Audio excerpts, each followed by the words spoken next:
Olá, boa noite, seja bem-vindo ao ND, tudo bem por aí? Hoje o nosso assunto é como não enlouquecer durante a quarentena e sobre isso a gente conversa agora com o médico psicólogo Dr. Roberto Debski. Tudo bem, doutor? Seja muito bem-vindo. Olá, Roberta. Olá, Flávio. A todos os telespectadores. Boa tarde. Um prazer estar aqui. Também converso com o Dr. Flávio Alcântara, diretor do IACS. Tudo bem, doutor? Seja bem-vindo. Boa noite. Boa noite ou boa tarde. Prazer, Roberto, Roberta. É um prazer estar aqui também. Obrigado pelo Bom, chamado. vamos falar então sobre esse assunto. Está todo mundo agora nesse momento de isolamento social, muita gente quase enlouquecendo. É um problema, doutor? Tem muito paciente procurando ajuda aí. É um momento crucial, a gente se resguarda no físico, na quarentena, mas a parte emocional também precisa ter um cuidado e talvez um cuidado até mais especial, né? Como lidar com esse isolamento social? Então, Roberta, essa é uma questão que vai ficando cada vez mais evidenciada conforme os dias vão passando. Então, nós estamos aí num período de uma grande crise, é um momento sem precedentes, as pessoas muito preocupadas com a questão da sua saúde física, saúde pessoal, saúde dos seus familiares, com essa questão do isolamento, as preocupações financeiras. Então, tudo isso é uma grande sobrecarga. Nós estamos passando aí por um estresse agudo imenso, gerando ansiedade, incertezas, insegurança nas pessoas. E se a gente não tiver nesse momento um olhar também para a questão do equilíbrio emocional, as pessoas realmente vão sofrer. Tem muita gente aí, a gente fala surtando, tem muita gente entrando em crise de ansiedade, transtorno de pânico, e precisamos ter algumas medidas também que vão ajudar a gente a preservar esse lado emocional, porque isso é que vai resguardar a nossa saúde. Nós precisamos, inclusive, da saúde emocional para ajudar a nossa saúde física, para equilibrar também a nossa imunidade. Então, corpo e mente trabalham em conjunto e nós precisamos saber nesse momento o que fazer, como agir, como lidar com essa crise, como melhorar a nossa resiliência para que a gente possa passar por esse problema sem maiores consequências. Agora, doutor, algumas pessoas já numa situação dita normal tendem a ter uma introspecção. Como é que fica nessa situação? Que cuidados as pessoas que convivem com esse tipo de pessoa devem ter nesse momento? Então, nós temos vários tipos de personalidade, as pessoas têm diversos traços de caráter, até a gente estuda isso em Reich, na psicossomática, enfim. Cada pessoa tem um tipo. As pessoas que são mais introspectivas, elas tendem a falar menos, a desabafar menos, e nesse momento em que todo mundo está com muita preocupação, muita tensão, essas pessoas que são mais introspectivas também estão sofrendo, só que muitas vezes elas não têm um mecanismo de falar, de desabafar, de fazer aquela catarse, né? Simplesmente de colocar isso para fora. Então, quem tem algum amigo, algum parente que tem essa característica, fique atento, ofereça, né, um ouvido. Muitas vezes não é uma palavra que a gente deve oferecer, sim, são os ouvidos. A gente tem muito curso de oratória, mas tem pouco de escutatória. As pessoas não sabem ouvir. E muitas vezes quem está com problema, quem está com sofrimento emocional precisa ser escutado, precisa ser ouvido. Então, deixar a oportunidade, se colocar, olha, eu estou aqui, se você precisar de alguma coisa, né, deve estar difícil para todos nós, enfim, colocar essa possibilidade que a pessoa venha se expressar da maneira dela para conseguir aliviar, porque eu digo assim, que juntos, né, todos nós juntos, podemos passar por isso de uma maneira um pouco mais leve. E nós precisamos, nesse momento, um dos aprendizados daqui é contar uns com os outros. É um momento de desenvolver a empatia, né? Agora eu gostaria de saber do Dr. Flávio, por exemplo, doutor, quem gosta de repente muito de sair, não é uma pessoa caseira, está sentindo muito mais essa questão, né? Também pode desenvolver um estresse, ter algum incômodo emocional por conta disso? Eu acredito que sim, né? Acho que as pessoas saírem da sua zona de conforto, de alguma maneira, sempre geram algum nível de estresse, né? Mas eu acho que esse é um assunto que o Dr. Derst vai tratar melhor do que eu. Exatamente, quando a gente fala, né, desse momento com medo, todo mundo com medo, a questão econômica batendo forte em várias famílias, é um momento que traz muita ansiedade. O senhor, enquanto médico também, e enquanto ser humano, como é que tem convivido com isso? Percebe que esse tipo de comportamento pode afetar a saúde das pessoas também? Acho que sim, né? Eu acho que o medo e o estresse, né, são coisas aí que acabam tendo um impacto negativo na gente, no comportamento. E a gente, ouvindo a conversa com as pessoas, né, até conversa virtual mesmo, né, as pessoas não estão muito felizes de estar quarentenadas em casa. Então, certamente isso acaba tendo consequência aí, na saúde das pessoas de alguma maneira, em algum momento, né? Dr. Debski, é recomendado em algum momento, de repente, a introdução de algum medicamento para ansiedade ou relaxamento? Também pode ser perigoso também o uso desenfreado desses tipos de medicamento? Qual é a orientação que o senhor dá, tendo em Olha, vista muitas o pessoas, cenário e elas as buscam pessoas isso, que né? Um procuram? medicamento, enfim. O que eu oriento é que as pessoas não se automediquem. Isso é algo que a gente costuma falar, né? Eu acho que até já fui no seu programa para falar sobre automedicação, se não me engano. E nesse momento, mais do que nunca, as pessoas devem evitar se automedicar e usar medidas mais caseiras, vamos dizer assim, né? Que ajudem. Então, em vez de tomar medicamentos, a pessoa pode tomar um chá, né? Então, chás florais, sei lá, um chá de camomila, de erva cidreira, que costumam relaxar, e fazer alguns comportamentos também que vão ajudar. Então, quem sabe que medite, né? Porque a meditação a gente sabe que traz aquela resposta de relaxamento, isso já é conhecido há décadas por estudos de neurofisiologia, né? As pessoas devem procurar não ficar focando muito em notícias negativas, as pessoas podem buscar notícias mais positivas nesse momento, conversar com as pessoas, enfim, usar, por exemplo, o aroma é sempre muito bom, então se você tiver um aroma de lavanda, colocar ali na ponta do seu travesseiro, porque o aroma de lavanda, a aromaterapia é uma terapia, inclusive faz parte das práticas integrativas do SUS, ela ajuda também nessa resposta de relaxamento, procurar fazer coisas que ajudem sem precisar se automedicar. Se for necessário mesmo um medicamento, aí sim procurar uma orientação do seu médico assistente, entra em contato por telefone, por WhatsApp, enfim, da maneira que for necessária para que você seja orientada a tomar um medicamento que não tenha contraindicação, que seja adequado na dose correta para você. Então, o reforço é esse, procure, mesmo nesse momento, não se automedicar. E a gente vai para um rápido intervalo. O ND está de volta e o nosso assunto de hoje é como não enlouquecer durante a quarentena. E sobre isso eu converso com o Dr. Roberto Debski, psicólogo e médico, e com o Dr. Flávio Alcântara, diretor do IACS.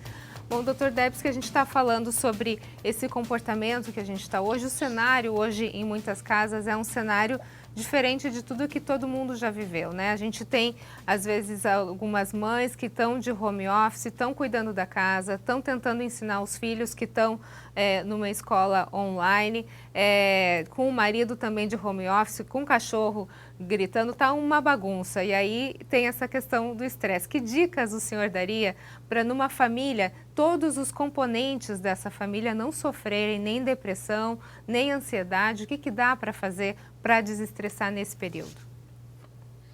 Então, Roberta, nesse período que é uma crise sem precedente, a gente está aprendendo a passar por isso durante o dia a dia, né? Que eu digo assim, que a gente está aprendendo a trocar a roda com o carro andando, né? Em todos os setores, né? Tanto os médicos como as famílias, as pessoas, enfim. O que a gente pode fazer nessa situação peculiar? Nós temos que manter um certo ritmo, né? Eu falo para as pessoas, mantenha uma rotina, né? Então, ter flexível, é claro, mas tenha horários para fazer as coisas. Então, assim, de manhã eu vou fazer isso, vou arrumar a casa, ou o filho vai estudar, o marido vai estar lá no home office, enfim, cada um tenha uma rotina, né?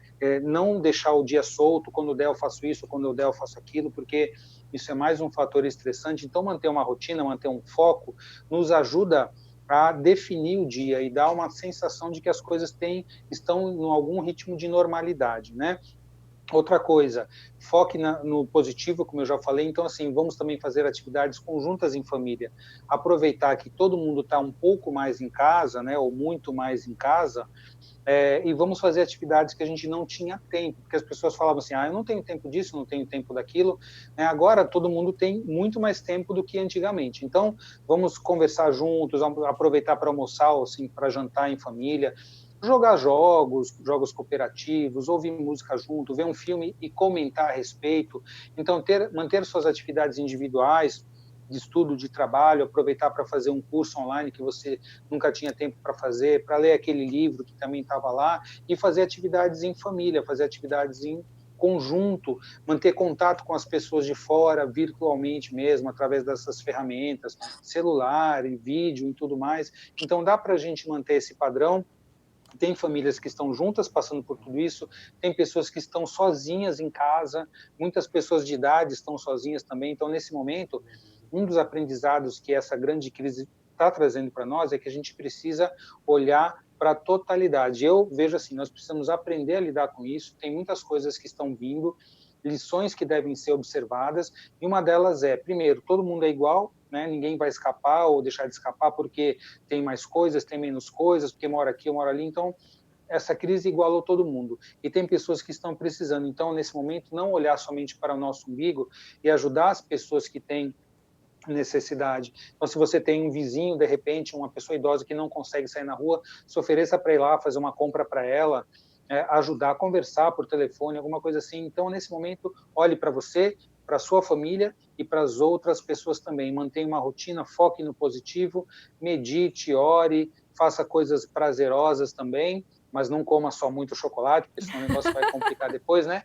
Mas coisas prazerosas também, porque isso faz parte. Eu digo assim, tudo passa, né? Em algum momento isso também vai passar e nós vamos passar por isso juntos. Quer dizer, compartilhando esses momentos difíceis, a gente vai ter uma leveza maior para levar isso adiante. Agora, doutor, o senhor mencionou um fato importante, que tudo passa, a pandemia vai passar, mas ela vai trazer algumas consequências que podem ser boas ou ruins, dependendo da nossa atitude nesse momento, né? A gente tem ciência de vários fatos agora que acontecendo em relação à violência doméstica, violência contra a mulher, vários casos de casais que não se ajustam, não convivem bem. De repente a gente vai ter um índice muito grande de divórcios lá na frente. Quer dizer, o que a gente pode tentar amenizar essa dor, esse impacto nesse momento agora? Então, o que eu já falei algumas vezes sobre isso, já fiz até algumas matérias sobre isso. Se a relação não estava boa, né, nesse momento em que as pessoas estão mais próximas, às vezes a relação não estava boa, cada um ia para um lado, saía, ia para o seu trabalho, não se encontravam muito, então não tinha nem muita oportunidade de ter conflito por causa do distanciamento emocional e físico. Agora, o distanciamento físico acabou, então as pessoas estão próximas em casa. E se você tem uma relação conflituosa, isso vai potencializar. Você tendo que ficar lá com a pessoa cara a cara, com a sua companheira, com o seu companheiro, não tem como evitar essa proximidade física. Então tem que ter muita calma nessa hora, evitar entrar em conflito, procurar estar disponível para um ajudar o outro, perceber que nessa hora, se a gente entrar em conflito, em briga, eu já atendi pessoas, né, durante essa crise no pronto-socorro, agressão doméstica também, isso é uma situação muito triste, que só vem piorar e potencializar tudo de ruim que está acontecendo. Então, como você falou, vão ter consequências positivas se a gente aprender a lidar com a crise, se a gente emergir dela com mais resiliência, e vão ter consequências negativas, que pessoas vão adoecer, a gente vai perder pessoas queridas ou pessoas que a gente conhece, enfim, muitas coisas estão mudando nesse momento. Para os casais em crise em casa, não é hora de discutir relação, DR nesse momento não, procurem ficar tranquilos, fiquem cada um pouquinho no seu canto, procurem olhar para a necessidade maior, para a família, se tem filhos, então, que eles não presenciem essas brigas em casa, né? E no momento que isso terminar, daquele jeito que tem que ser, de uma separação saudável, se for o caso, né? E porque quando a relação está boa, se você está lá junto em casa, você vai potencializar isso também, vai namorar mais, vai conversar mais, né? Vai se divertir, enfim. E quando a relação está ruim, cuidado, dê um tempo, evite que essa situação piore, que o conflito chegue à agressão física, porque isso só vai agravar ainda mais a situação. Okay. Nesse momento, o que eu tenho recomendado é muita calma a todos. Muita calma nessa hora, então, né, doutor? Muito obrigada. A gente vai para um rápido intervalo e, na sequência, a gente vai entender um pouquinho como é que funcionam os testes do Covid-19. Eu volto já já. O ND está de volta e hoje o nosso assunto é como não enlouquecer durante a quarentena, e nesse bloco a gente vai falar um pouquinho sobre os testes de Covid-19. Sobre esse assunto eu converso então hoje com o Dr. Roberto Debski, psicólogo, e com o Dr. Flávio Alcântara, diretor do IACS. Para a gente entender um pouquinho, então, doutor Flávio, como é que funcionam esses testes do Covid-19?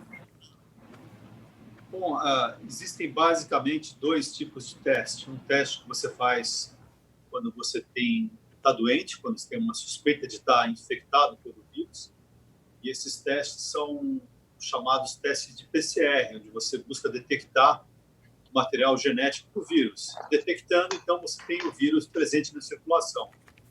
Esse teste ele pode ser feito do primeiro dia de sintomas e ele dá positivo até aproximadamente o 12º dia. O prazo varia um pouco em função da gravidade do indivíduo, então ele pode se prolongar um pouco mais ou um pouco menos. O segundo tipo de teste é o chamado teste sorológico, onde você detecta anticorpos contra o vírus. Os anticorpos eles surgem depois que a doença passou, na verdade. A gente acredita que em torno do 14º dia, ou seja, já quando acabou a doença normalmente, as pessoas vão ter, então, 100% dos indivíduos vão ter os testes para anticorpos positivos. Então, esse é um teste que é um marcador de uma doença passada e não é um marcador de uma doença presente, enquanto o PCR marca uma doença presente. Acho que dos testes para anticorpos, a grande questão hoje em dia é se ter um anticorpo é um sinal de proteção contra a doença, se ele traz, então, uma imunidade. E essa é uma resposta que o mundo inteiro está buscando. Não há uma certeza ainda e, provavelmente, algumas pessoas, mesmo tendo anticorpos, não estão protegidas. Teve um caso, eu acho, em fevereiro, né, de uma moça, se eu não me engano, foi em Hong Kong, parece que ela teve a doença 2 vezes, Japão. Isso, uma japonesa, é verdade. E hoje eu acabei de ver na internet, na Coreia tem relatos de 116 pessoas que provavelmente tiveram reinfecção. Óbvio que na Coreia houveram centenas de milhares de pessoas infectadas, então isso é um número supostamente pequeno, né? Mas nós não sabemos de verdade quantas são as pessoas que se reinfectam. Então existem alguns estudos aí que falam de números, mas eles estão muito incipientes ainda, são estudos muito com um número de indivíduos pesquisados pequenos, mas certamente uma percentagem da população não desenvolve uma resposta adequada, protetora. A gente pode lembrar que no HIV as pessoas têm anticorpos anti-HIV e isso é usado no diagnóstico, mas ter anticorpo não quer dizer que você está protegido do HIV, então é um raciocínio similar. Ok. Doutor, muito obrigada pelas suas informações. A gente está no finalzinho do programa, só gostaria de ver, doutor Debski, uma frasezinha para os nossos telespectadores para não surtarem durante a quarentena. Qual que é a dica? Vamos aproveitar, se é que as pessoas acreditam que há um lado positivo na crise, crise é risco, perigo e oportunidade. A oportunidade da gente repensar os nossos valores, como nós nos relacionamos, como nós lidamos com o tempo, né, com o material, com o profissional. Então, repense a sua vida, procure ajuda e ajudar. Nesse momento, mais do que trabalhar a nós próprios, nós vamos trabalhar com as pessoas. Vamos aprender e reaprender a lidar com as emoções e com os relacionamentos. Mantenha o foco no positivo, faça boas coisas, distraia-se, use o seu tempo de uma maneira produtiva e daqui a algum tempo isso vai passar. Sim, vai ter suas sequelas, vão ter problemas, mas isso vai passar e se a gente passar por isso juntos com outras pessoas, isso vai ficar mais leve, muita calma nessa hora para todos nós. Ok, muito obrigada, doutor Debski, doutor Flávio. Saúde para vocês, muito obrigada pelas informações. E o ND fica por aqui. Uma ótima noite para você. Fique agora com o Jornal da Band. Fique bem, fique tranquilo, fique em casa. Como disse o doutor, tudo isso vai passar.